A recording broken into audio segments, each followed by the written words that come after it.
Macmillan Audio presents The Fall of Roe, The Rise of a New America by Elizabeth Dias and Lisa Lehrer.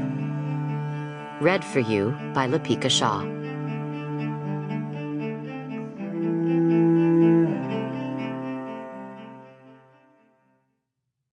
To our grandmothers, mothers, and daughters.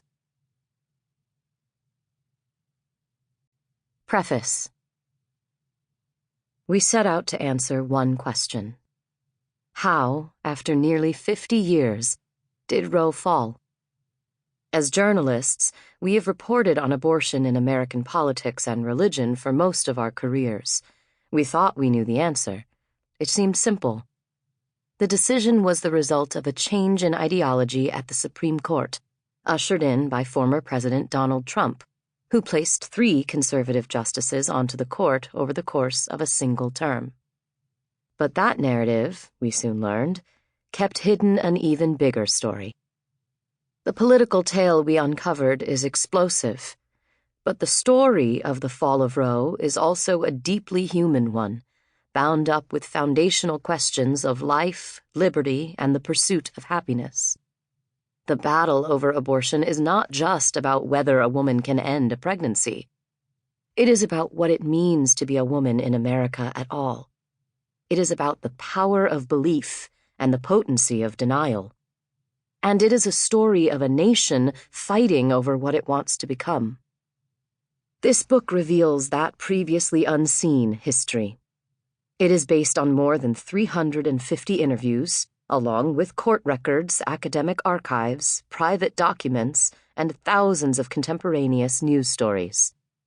We traveled to 16 states and the District of Columbia to interview elected officials, top religious leaders, doctors, advocates, and lawyers. Our reporting took us inside the White House and state houses and into the back rooms of abortion clinics and the private chapel of an anti-abortion pregnancy center. Our investigation discovered secret meetings, personal motivations, and a tightly networked ecosystem of lawyers, politicians, and activists who powered one of the most significant political resurgences the United States has ever seen. History could have turned out very differently. Ever since Roe v. Wade, the revolutionary 1973 Supreme Court ruling that guaranteed a constitutional right to abortion, a conservative grassroots coalition had fought against the outcome. But they were losing. A majority of Americans wanted abortion to be legal, even if they disagreed on what exactly that should mean.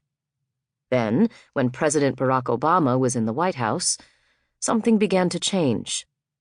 A new generation of right-wing activists began to gain strength, even as the prevalence of their Christian values declined in a changing America. Methodically and secretly, an elite strike force of Christian lawyers and power brokers orchestrated a campaign to end abortion rights and remake American womanhood. The result was a strategic, top-down takeover at every level of American political and legal life. Their opponents didn't see what was coming until it was far too late.